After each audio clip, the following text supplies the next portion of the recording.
27 ka mga panimay sa sitio Marbich, Barangay Marigondon, Lapu-Lapu City ang naugdaw sa sunog. Usa sa mga igsuon sa Banay Aton nga gikatahongwa na sa insaktong paminsar, ang matud pa mituyo pagsunog sa ilang panimay. Samtang ang suspitsado padayon karong nagtago-tago. Ani ang report. Kay init ang panahon kagahapon ug kasagaran hinimo sa mga light materials ang mga istruktura sa dapit. Paspas nga gilamoy sa kayo kining 27 ka mga panimay sa sitio Marbich, Barangay Marigondon, alas 4 kagahapon sa hapon. Sa pagdali-dali nga may mahipos pang mga gamit, usa sa mga babaeng residente ang nahiagom og paso sa iyang wang bukton. Matod ni Buyet Anyabeza, bayaw sa gitumbok nga suspitsado nga si Francisco Ico Aton Jr. nabandayan pa nilang naghinuktok si Ico sulod sa ilang panimay. Human sa pipila kagutlo, nakita na lang sa iyang anak nga gidagkutan na og lighter ni Ico ang foam sa kwarto sa igsuon niining si Russell nga anaa sa ikaduhang andana sa ilang panimay. Ako bata ang dagan niari na ko din ningon siya nga nagsunog ko si Ico. Matog mo giadto. Pagtanaw ko sunog mo dai matubalik ko kasada din nakuha mig balde.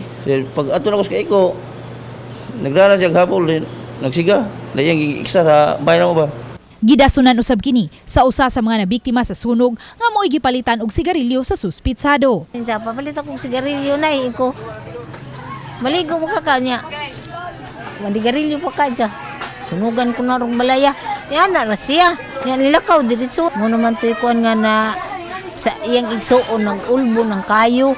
Kaganiha, gikuhaan na og affidavit sa mga investigador sa Lapu-Lapu City Fire District ang mga nakasaksi sa hitabo aron mapasakaan og kaso ang suspitsado. Naanay sila misunderstanding siyang igsuon nga si Russell tungod sa mga hangyo nga wala sad nahatag sa igsuon nga dili sad ni siya stable ang maong perpetrator murag naay problema gamay.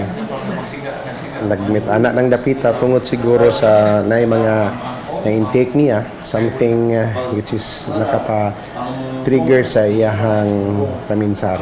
Sa Pigas Bahin, usa sa mga biktima sa sunog mibasol sa usa sa mga may responding fire truck kay matud pa wa kinisud nga tubig. Pero ang ako kung kilagutan, nganong ug napay tubig di jud masunog nga mo. Kay daplin sa karsada. Natingagan ni sila nganong nasunog nga daplin sa karsada. Nga dili lisod ko ano sa bumbiro. Magabot sa bumbiro diya, di man ang ubang bumbiro di man kasulod gana naman to siya din nagali.